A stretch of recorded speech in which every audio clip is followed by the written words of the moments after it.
Welcome back to the Leadership Project with your host, Mick Spears, where our vision is to inspire all leaders to challenge the status quo. Today, we are joined by a very dear friend of mine, Ross Nicol. Ross is an Organisational Development Consultant with New South Wales Health. In this great interview, Ross shares with us his wisdom and experience on developing high-performance teams, team culture, and team charters. Sit back and enjoy the show.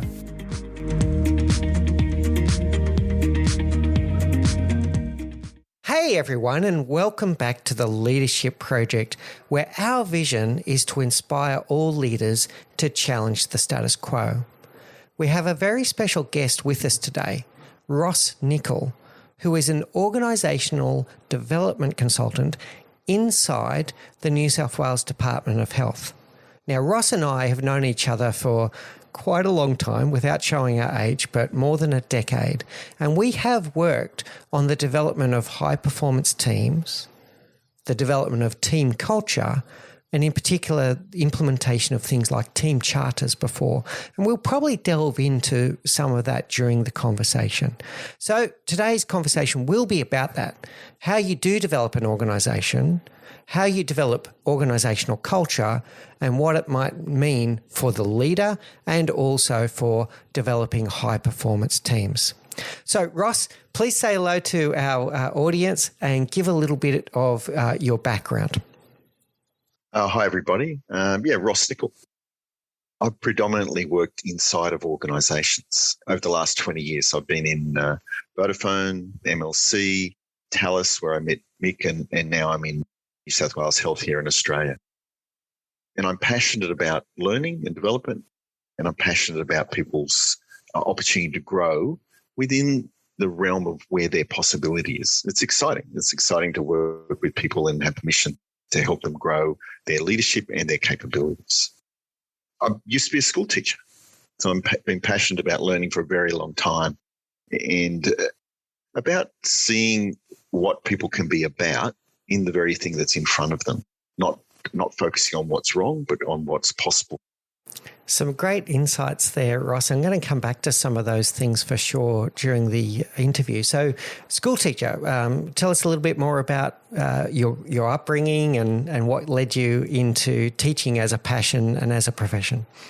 I left high school without an interest in teaching, and I found myself unemployed. And they were supporting people to go and do teaching. And so I transitioned into it, and I found it a real passion.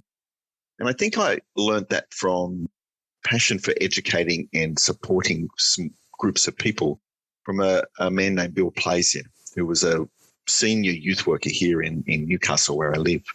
And he taught us about small group work. And it's where I first learned the idea of an I state. And it really sparked my interest in giving people knowledge and information that helps them think about themselves and the spaces they're in. I started out as an industrial arts teacher, woodwork and metalwork, but I've moved away from that technical education very much to people. And I did love it. And I think I went into, and I hope this is true, my classrooms as a teacher to learn as much as to educate others. And I learned so much from the kids. That helped me in life. Yeah, teaching's a wonderful thing to have been a part of. Two things I'd like to unpack there, Russ. The first one is that passion. What is it that drives a teacher? What is the energy that you get? Because we must say that most teachers I've ever met do have that. What is it inside a teacher that brings out that passion? It makes me think about a union meeting I went to many, many years ago when I was first year teacher, and this deputy principal from a primary school stood up and said, teaching is a vocation. It's a calling. And the best teachers come from that place of pure interest in the students and their potential. And sometimes that's difficult because students don't want to learn all the time. But the exciting thing is when they make those shifts. So when I think back about being a teacher, I taught kids to saw a piece of wood. Sounds like it's a really simple thing, but there's a whole lot of skill sets a whole lot of techniques involved in that. And when they get it, they feel good about themselves. And then they go and either do it again or do it with someone else. Can I give you an example more in a workplace setting? In health, I ran a program for frontline to mid-level leaders, a clinical leadership program. There was a guy in there who was a technical expert in nursing, and I coached him, and he did the course for over 6-9 months. And the next year, I was coaching one of his colleagues, and she said to me, I was with this guy, and we were talking, and halfway through, I said to him, "Are you coaching me?" He'd learnt the skill that he'd done on the course and that I'd modelled, but he was doing it. And I was so proud to hear that he'd grown and used something new and learnt the nuances of something to be able to do it in a way that someone, "Oh, you're doing that thing." And it comes from contribution. So I really want to contribute to others, and that's grown. So I guess being a teacher, that part of me helps people, contributes to people, and see something come from that down the track. I had a Year 12 student who was in a design course with me in Wood, went on to do first class honours at ANU University in Wood in an art course. I was so proud to see the work that he did in his final exhibition. So, that was years later, 5 years later. Yeah, it's just about that. A personal reflection there, Ross, and I'll share with the audience that some of the most amazing moments in my career as a leader, a mentor, and a coach have been exactly like that. Watching these moments where someone stands up and flourishes or blooms, someone that you've been coaching and mentoring for some time, and you see the fruits of that come to life. It really is rewarding. Yeah. It is, I'll say this carefully in case my employers are listening and they want to cut my salary. That is reward in itself. You don't have to pay me to do that. I'd do that any day of the week to watch someone develop like that. It is my personal reward, and it's the fuel that really drives and motivates me. So that's a wonderful share there, Ross. And I'm glad to hear I'm not the only one that feels that way. The other one that you mentioned before that got my attention, and the audience may not be familiar with that, you said I statement. What is an I statement? Oh, wow. God, this is the simplest piece of learning I got, and I've passed it on to hundreds and hundreds of people. The principle is to say, when you do this and this, I feel this and this. The impact of that is this. And the power of it isn't that you're making somebody else wrong. You did this to me. It's that you're owning what's going on for you, saying how you feel, and it allows the other person to be in a better place to hear it, but it also means the other person can't deny it. It's it's with me, it's real for me. I think what it does for you is it names, without blaming others, what is there. And that's a really powerful thing. You've probably been in many situations and lent your ear to people who've just said, "Thank you for listening to me." When it comes out, people know it about themselves. And when they're clearer about that, I experience this, I feel this, they're able to take action with it too. That creates the next potential. An I statement's very, very simple communication tool, very powerful. I like that on multiple levels, Ross, and I encourage the audience to think about that. Think about the different engagements that you have. What I like about what I'm hearing from Ross is a lot of self-awareness, checking in with yourself and thinking about the context and the situation you're in, and being clear about what emotion that you're feeling and what is actually happening to you at that moment. And then being open and transparent with the other party. It's almost like projected empathy so that they can understand you and understand your perspective in the interest of a rich conversation and going to the next level with that party. What's your reflection on those statements, Ross? It allows you to go to the next level. There may be a reactive thing in that person because they become defensive. But you keep an eye on that and go, hold it, this is where I'm at. How are we going to move forward from this together? We're in this together. And you've got to be careful not to put blame in that I statement. That's not an I statement when you're adding blame to it. But you may have a request in it. I would appreciate if you could do this. That can be part of the I statement, the next phase. The other thing I want to add to that, it reminds me of a conversation we had many, many years ago, almost the first conversation we have. When we're using an I statement, we're not apologising or seeking approval for our thoughts. We're not opening up a statement with, oh, I'm sorry, I think this, which denies your thought. Other people can discount that thinking. You're just saying it as it is. I've got a concern. What I'm feeling about that is, if we went that way, this is what I see, what I'm concerned about. So you can not discount yourself, but you hold a strong space for yourself and for the possibility of relating better to the other person. There's many powerful things I'm hearing there as well, Ross, and I want to summarise them and please correct me if I get anything there wrong. The removal of qualifiers. So you're just stating it as a fact of how you feel at that moment. The removal of blame. So it's not an accusation. It's just a statement of fact of how you feel at that moment.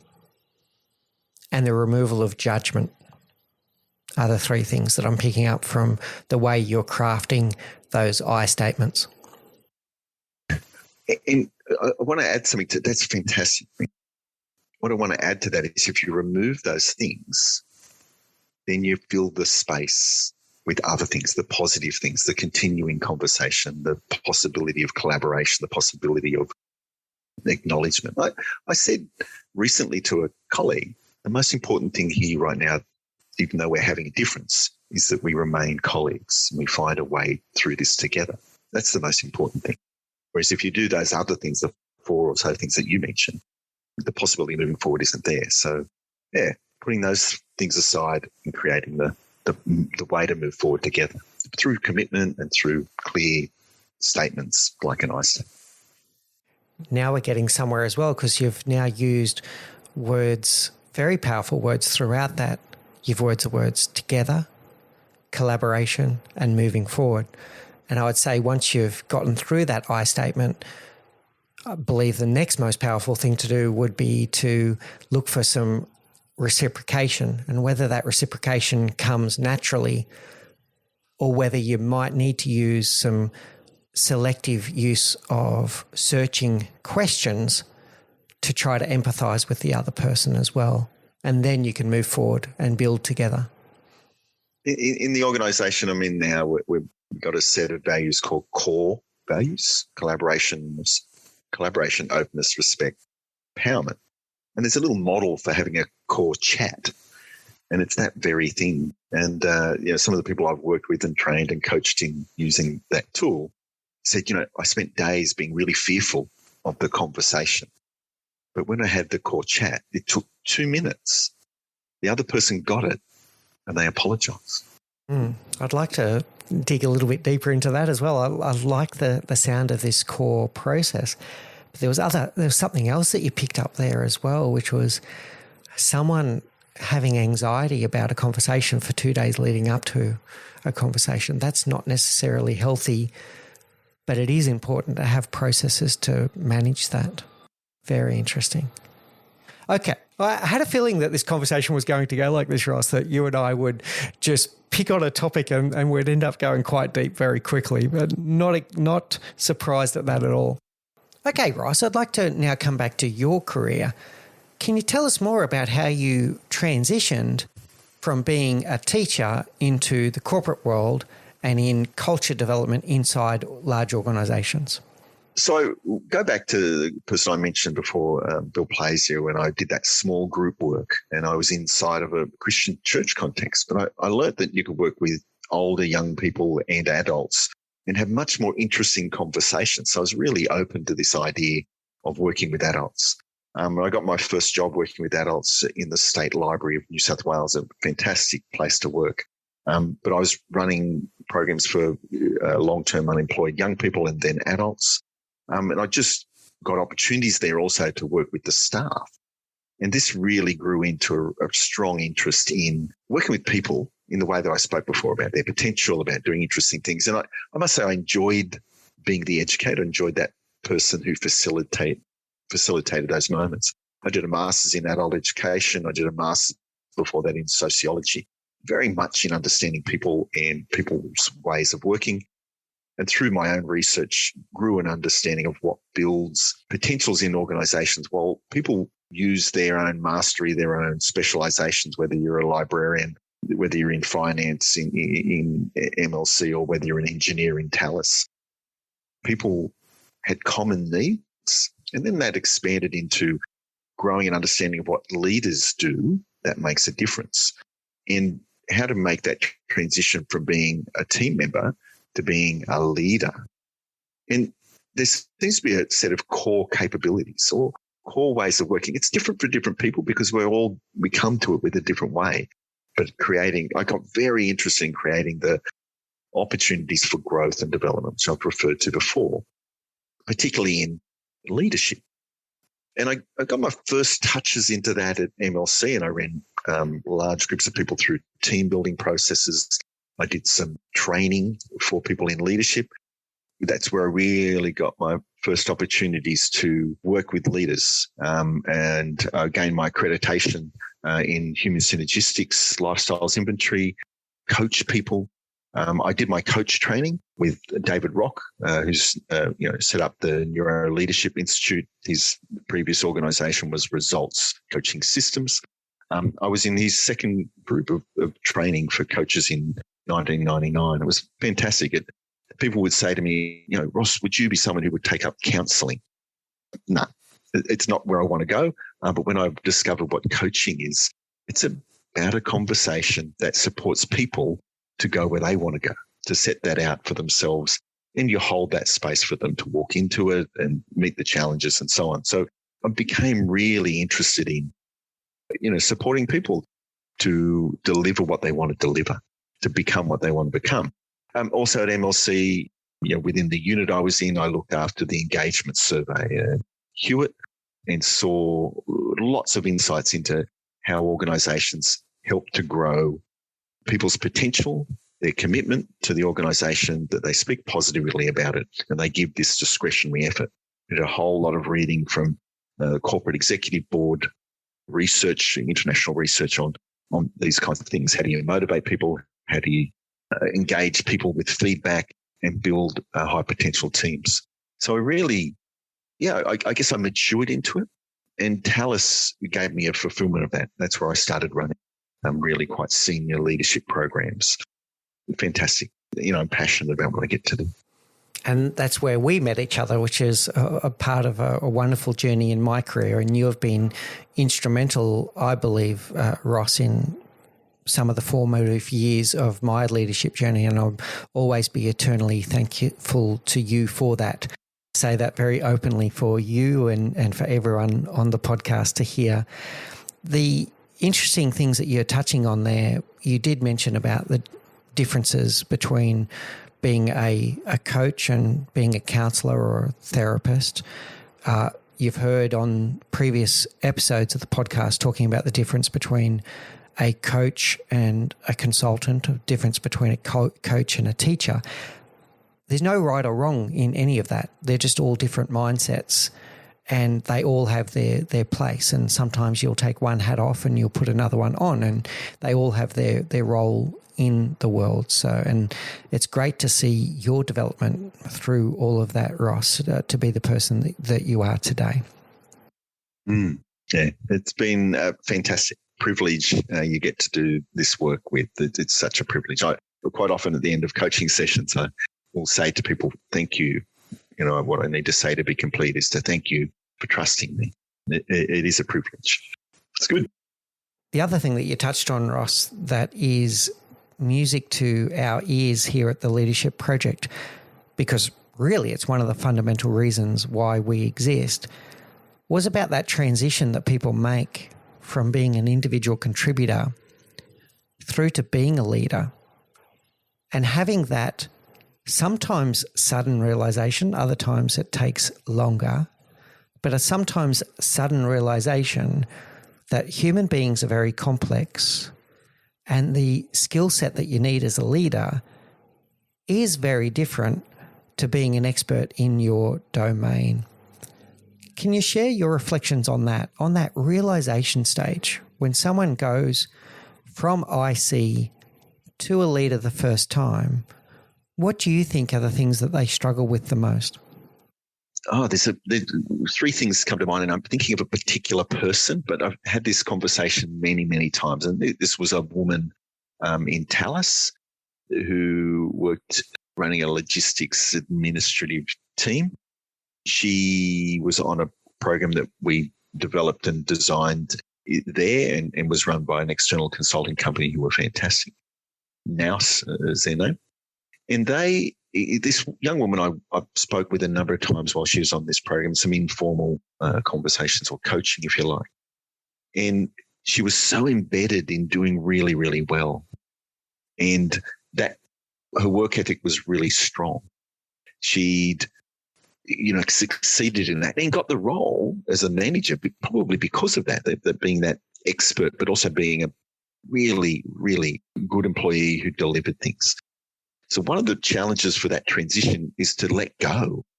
And that's really hard because the things that got you to where you are as a leader, as in more senior positions, is the very thing you may need to let go of.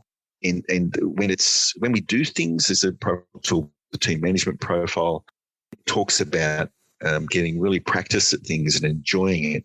And therefore you want to do more of it, and therefore you enjoy it more and you do it more and more. So it's hard to let go of the things you're really good at. But that's one of the first things you must do. If you don't let it go, then your team members can't do it. And one of those things is then to learn to delegate. So you've got to let go and enable or give the work to others. And I learned a really good piece from a manager I had at MLC on this, is allow the work at the highest level to be done at the highest level of that work to be done at the lowest level possible. People will gain a lot of satisfaction out of stepping up into work that they haven't done before. And you've got to let go of it and trust them to do it. Delegation doesn't mean you stop supporting that person and let them fall over. You're actually with them in that journey. And the third thing is that you must embrace the work of managing and leading.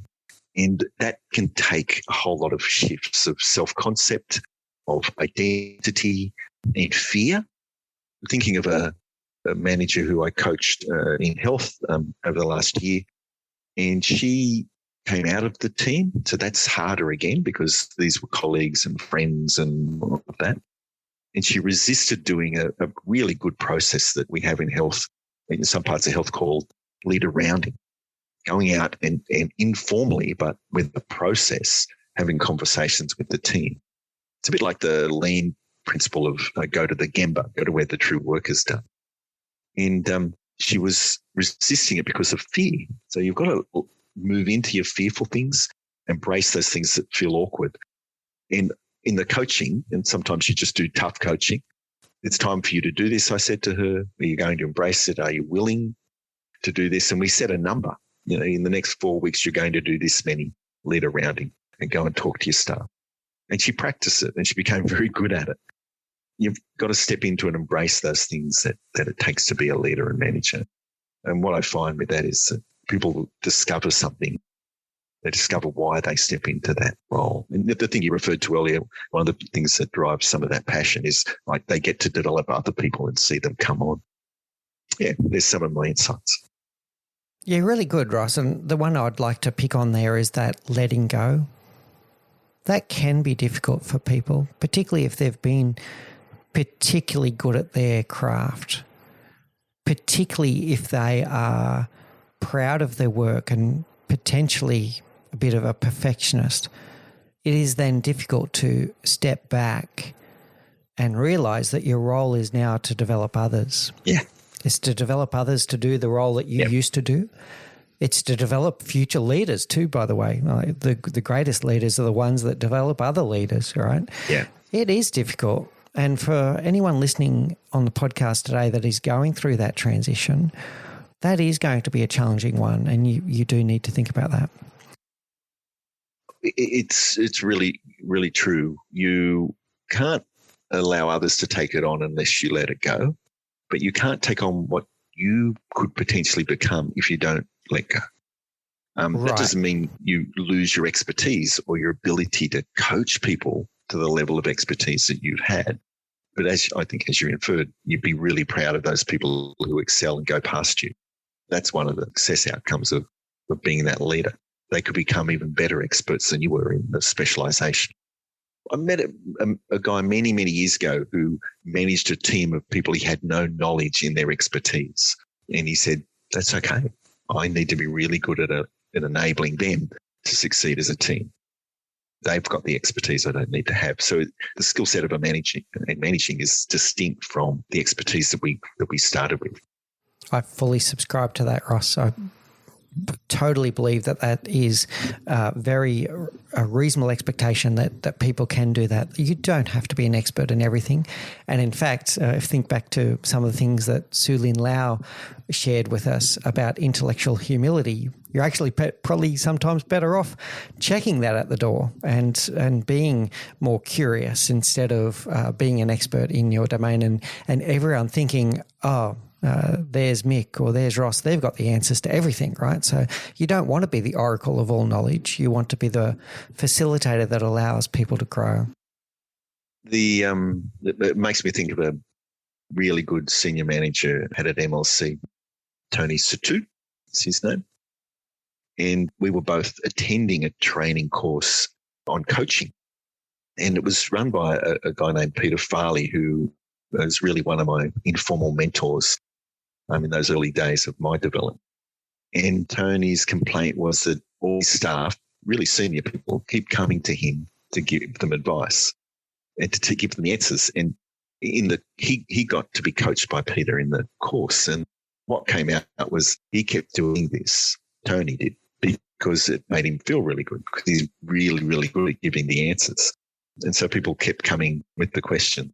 So he was not building capability in his own people, quite senior people, to have the answers for themselves. And once he learned that, he said to me some years later, I don't work that hard, Ross. I have really good people around me. They become really good people because of who you are as a leader and manager. Yeah, so coming back to that letting go, if you're not able to let go, you will never develop the people. If you do become the answer to every single question, you're not allowing your team members room to grow and room to think for themselves. And sometimes... And you'll actually be paying a price because you'll be working really, really hard and you're likely to be really tired. Correct, right. Which is going to limit your ability to scale as a team and as a business for sure. Yeah. And finally, what you'll become is a dependent. You'll become a dependency that the business is always relying on, and you won't be giving that ability to allow people to learn how to think for themselves and discover their own answers.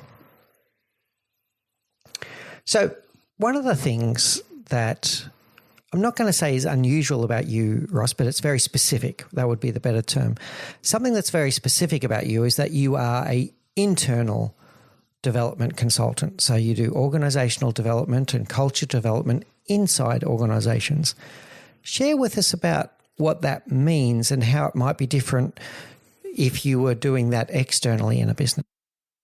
So I've done a little bit of work as an external consultant, but I've done vast majority of my last 20 plus years internally, and meets my need because I really am a group person, a team person. I like to be a part of something. When I'm interested in an organisation and its people, it gets me to be close to that.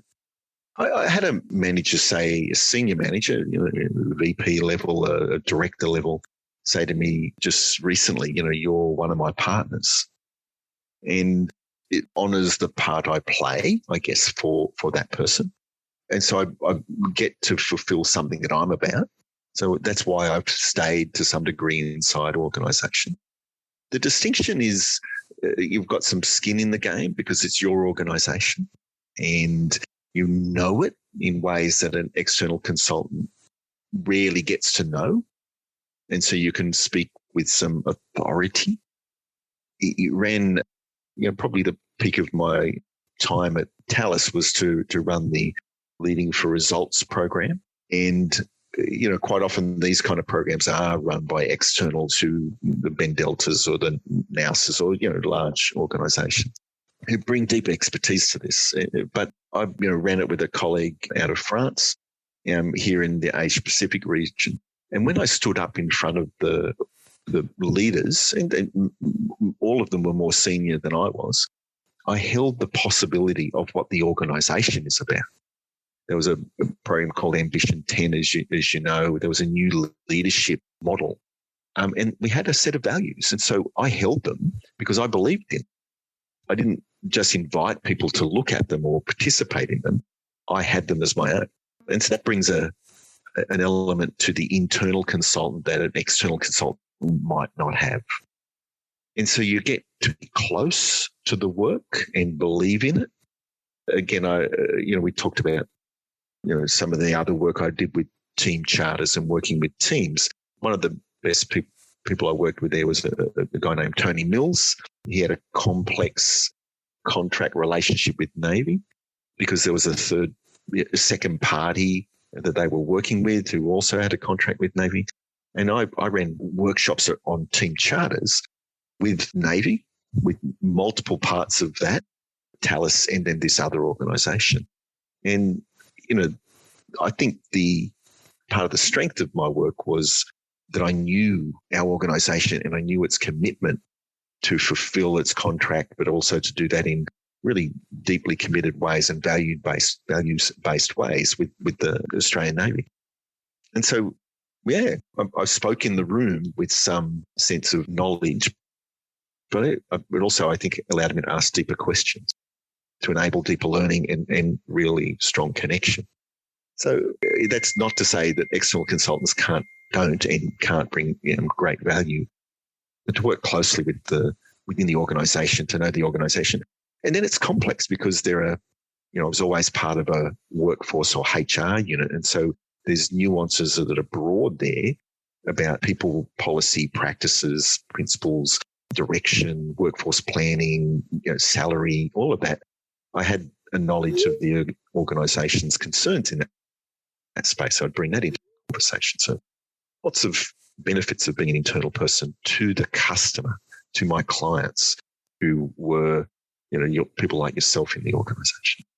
I am seeing some clear benefits there, Ross, and the things that I'm taking away from it is your level of ownership and buy-in, particularly to the vision and the mission of the organisation.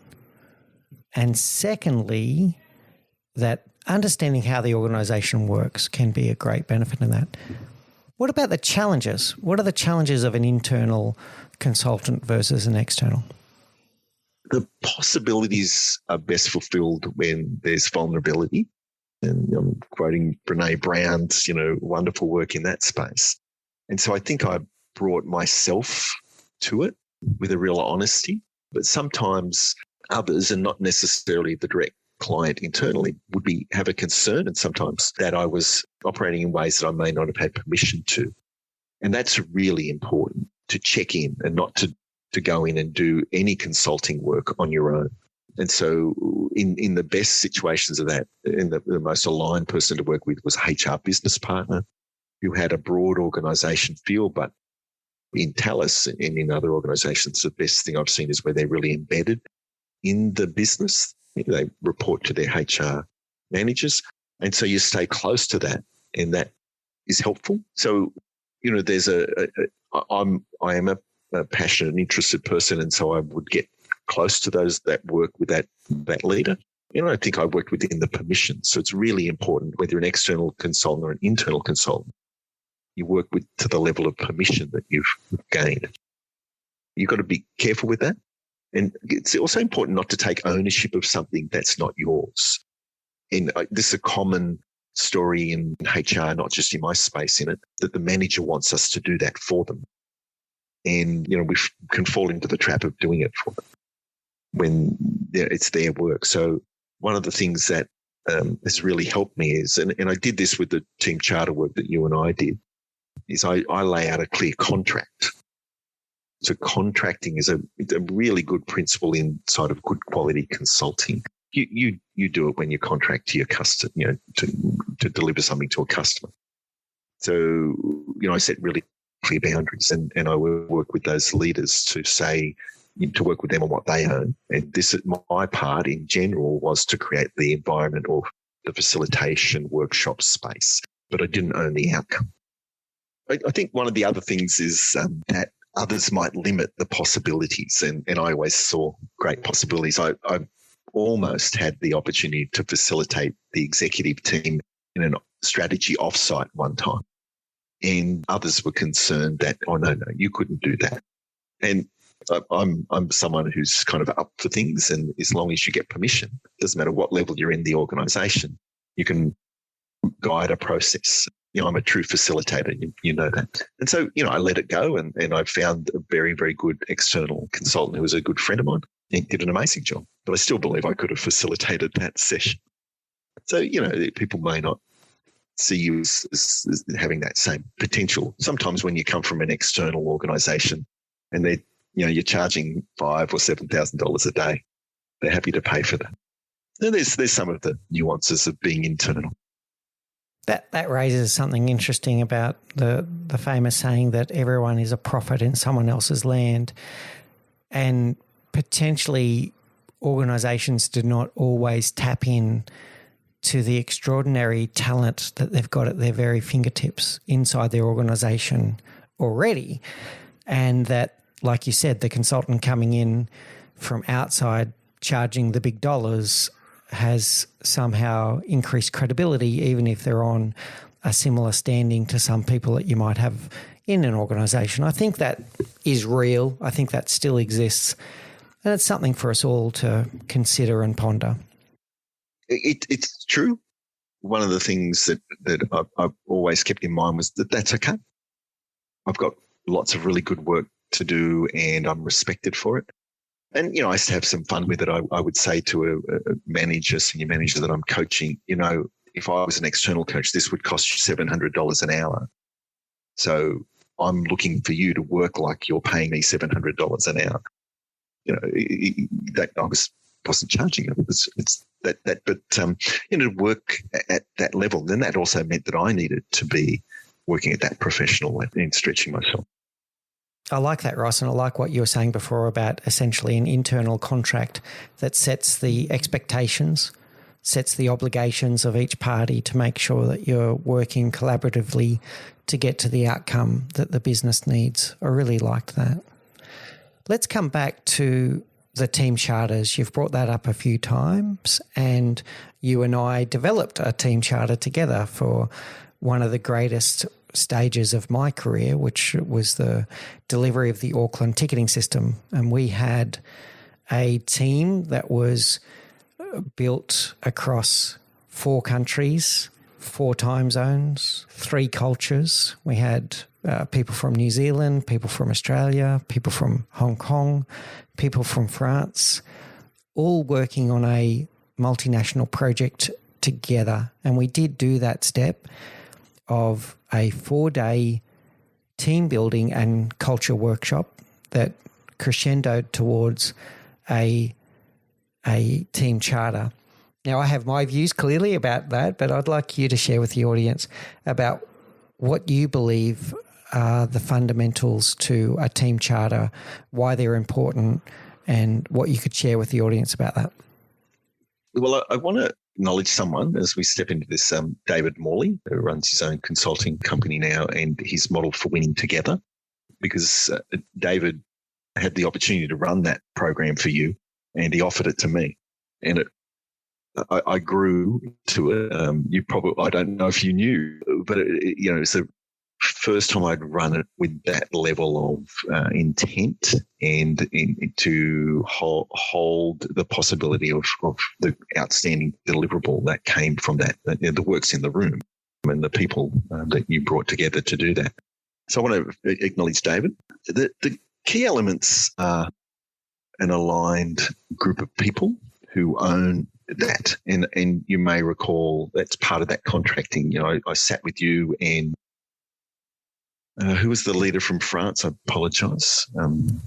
Bertrand Mathieu. Yeah. So outstanding. The clear alignment that you two had to be in the room and then to own the outcome and model for that outcome is really essential. I remember many years ago, we were running a training program on coaching and we thought the GM was staying. He came in and opened up the course and then he just left and all of his senior leaders went, huh? So you've got to be in the room and in that leadership, that commitment of that leader is essential. And I think you also got to create an experience that's shared. That's really important. So what's the output, which is written down on a charter, what's as important as that is that there's a shared experience and people grow into the relationships and knowing one another and have had the knowledge that we struggled with this together. We struggled with the words. Will we use the word collaboration or we use the word together? Referred to those words earlier, on this particular thing. So I think that's really essential. And from a facilitation perspective, got to have very little footprint. It's not about me or my thoughts. And I learned something once from, I think it might have been Tony Mills referred to earlier. I made a suggestion to somebody in one of these facilitations, and I didn't write up the words that they used. And he said to me, "Didn't like those words, did you?" So you've got to be really mindful of not bringing yourself into it and just whatever they say, write it up. That's really good. So I think it's essential to have that leadership, essential to create an experience. And you can do that in a number of ways. You can use a profiling tool. You can use an experiential. And we did a simulation with Lego, you might recall. The third part of that is to just trust the binding that people can make through a commitment to what they then produce. And so the charter comes to life out of the work they do together and the commitment to do it, but it's how they're bound around that. And the charter you used didn't die when everyone left the room. In another setting, I ran into somebody who was an engineer in Tallis. There were two groups working on one project, and there was a little bit of friction between the two of them. And he said, if that charter hadn't been there, I can tell you I would have stepped across the line and hit somebody. And that was their commitment. We're going to work through this together because we've got this set of shared values. And it's really descriptive. It's really quite prescriptive, but it's descriptive of the ways we will work together. There's a vision. There's some fundamental underlying principles. And then there's the set of behaviours that they commit to do together. Yeah. They're the key elements, I think. So I'll share my side of that exact same experience, Ross, for our audience. So the net result was a project that was delivered on time, under budget, and to a very much a delighted customer. It's still to this day the best project I've ever been involved in, and I'll be bold enough to say that it's the most successful project that has been delivered in that part of Tallis. And what you managed to do during that team building and culture workshop and ultimately resulting in the team charter is you did facilitate us. It was a shared experience. We spent 4 days together in Hong Kong, all together as a multicultural team, and every one of us to this day will still remember the 4 days that we spent together. And that is, I've lost count, that is more than 11 years ago that we had that shared experience. And every one of us, if we ever run into each other, we talk about that shared experience back in those 4 days in Hong Kong. And what then resulted was, you facilitated us to develop that together. It was our charter. It wasn't your charter. It was our charter. We took ownership of it. And that was important in the way that we then put it in place. Yeah. because we then lived by it. Yes. We lived by the values that we agreed on throughout the entire project. We lived by the operating principles that we agreed on, everything from how we would communicate with each other across multiple time zones to how we would treat each other with respect throughout the project. And to me, it was a big investment at the start of a large project, but it was an investment that had a return on investment with multiples that I couldn't possibly start to calculate. And I'll always be grateful for what you personally did for us, Ross, in setting us up for success. Yeah, thanks, Mick. I think, and I've got this idea that I share at times. People say, we don't have time for that. We've got to get on with it. And I say a simple thing to them: you don't have time not to. Because if you don't do this, the problems will come up. And my successful team charter processes that I've run are with those people who took that time and then sincerely had leaders who held them to the possibility of living it. The other person I want to acknowledge is Kim Hall, who I know is a good friend of yours. And Kim was that HR person, but a senior HR, she was a director. And she played a really important part in that, is that she's a partner to the possibility. And in the room came as an attendee and a participant, but also held the possibility of that. And so you've got to have people around this who believe, have real commitments to high performance in team, and that these come from having shared commitments, not just from having skilled people who are experts, but having shared and common commitments and ways of communicating. And Kim played an important part in that. You're not going to believe this, Ross, but, and I don't even have a name for what you call this, after a few years of not speaking to either of those, I've spoke to Kim Hall and David Morley today.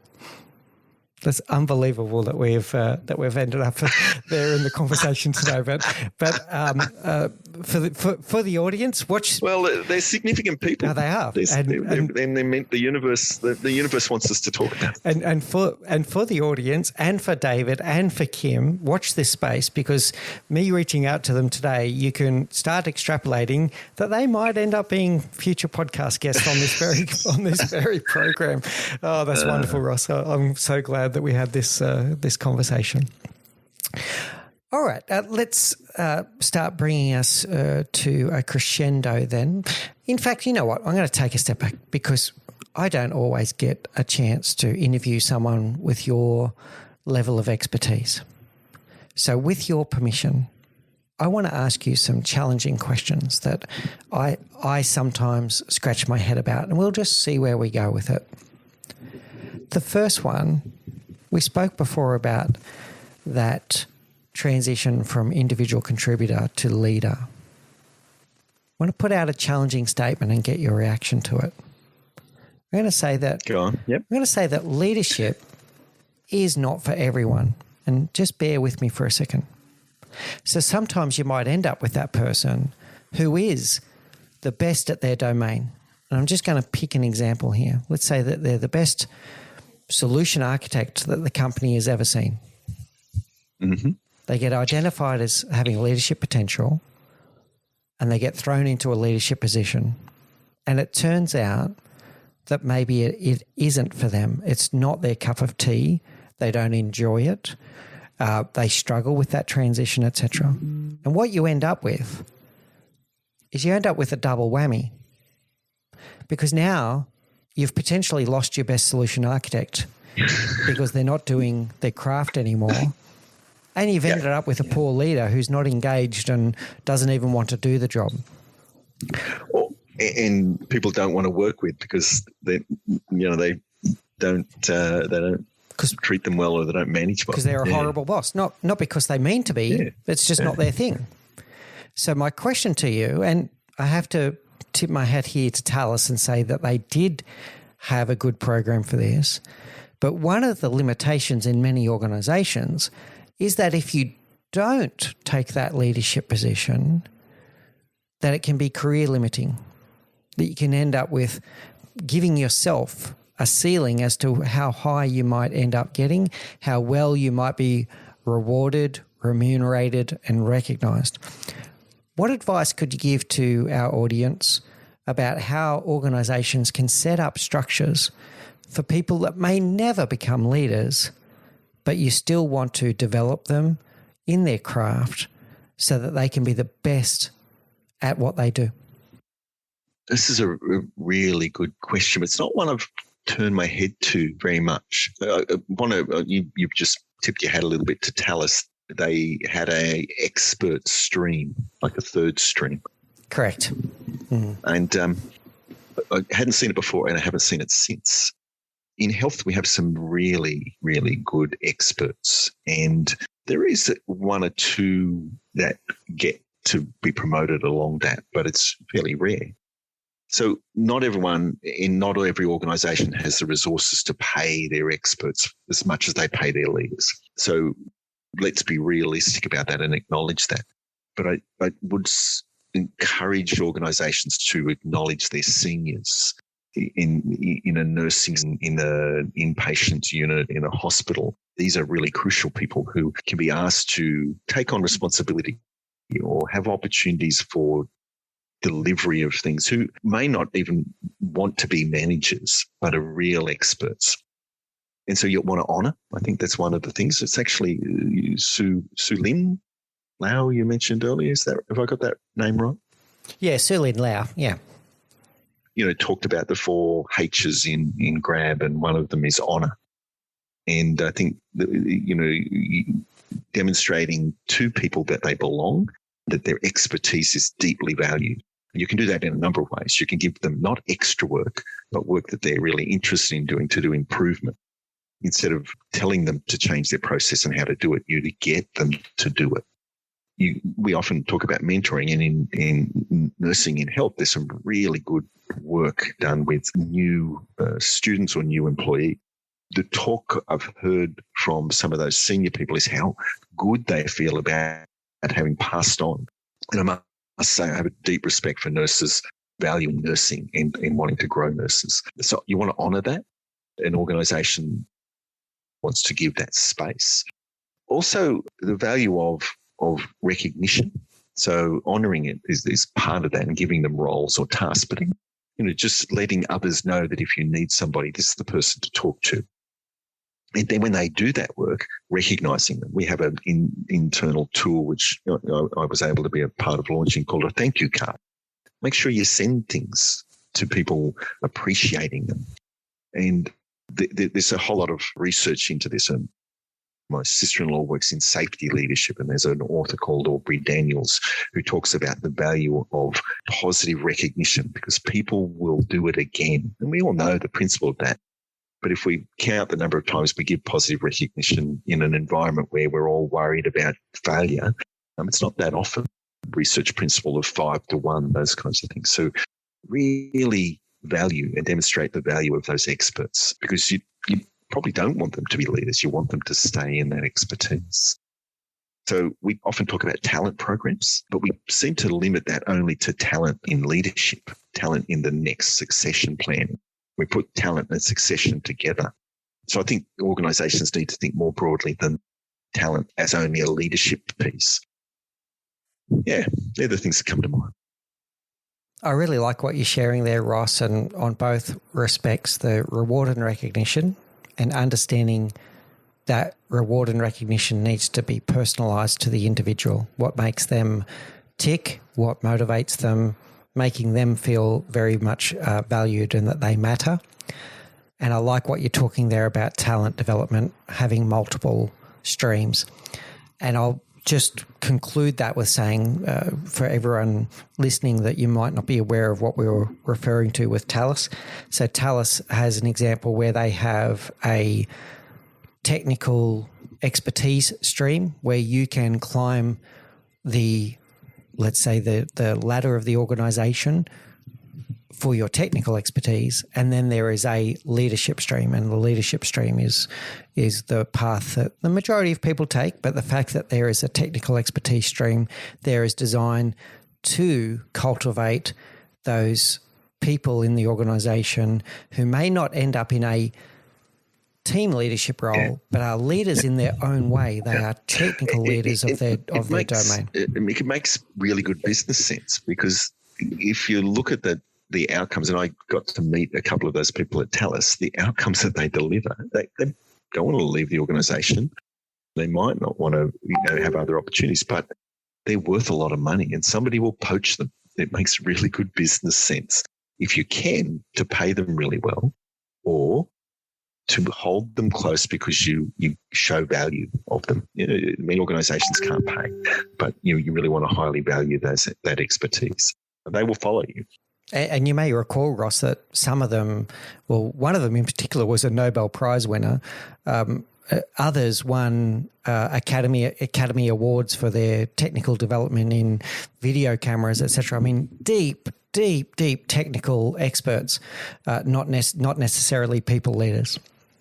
The other one to reflect on is IBM.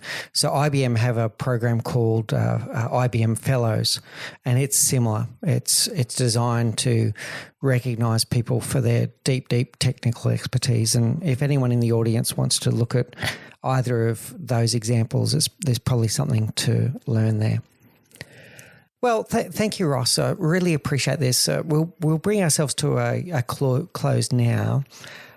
I'm going to ask you a question that I ask all people that come on to the show, Ross, and that is, what's the one thing that you know now that you wish you knew when you were back in that stage of your career? So in those early stages, maybe in your 20s, maybe transitioning from being an individual contributor into a leader. What's the one thing you know now that you wish you knew then? I think, and I haven't been this all the time, but I wish I knew that it's okay to be brave, and much braver than I was. That bravery is probably more important than a whole lot of the other things, your knowledges or the things you enjoy, and so on. So yeah, live in your bravery more than you might have. And I'm probably talking to a younger self, really. There's a number of things, I'm not regret, but I wish I'd stepped into, and I may not have. So be brave. Be brave and back yourself. I like that, Ross. Very nice. Yeah, step into that. Definitely hold yourself up and back yourself. And the potential is then greater. If you're discounting yourself or questioning yourself before anybody else does, you can't reach your own potential. So be brave. Excellent. Well, thank you so much for sharing, Ross, on all topics that we've covered today. Really appreciated it. Above all else, you and I catching up, we should do this far more often. I've always enjoyed every interaction we've ever had, even the challenging ones. And of course, they happen from time to time. It's been such a delight, Ross. Thank you so much for coming on the show, and thank you for sharing your insights with our audience. That's been a pleasure. Thanks for asking. You've been listening to The Leadership Project with your host, Mick Spears. We really hope you enjoyed this great interview with Ross Nicol, talking about team performance, team culture, and team charters. Please do remember to hit subscribe on your preferred podcast service so that you are notified of all of our future episodes. And it would be greatly appreciated if you could go ahead and leave us a rating and a review. You can also follow us on social media through LinkedIn, Facebook and Instagram, or catch our new YouTube channel where we bring you frequent videos on leadership topics. Or you can join our new Facebook community group and engage with us in the conversation. That's it for today. Please do take care, look out for each other. Always remember to challenge the status quo.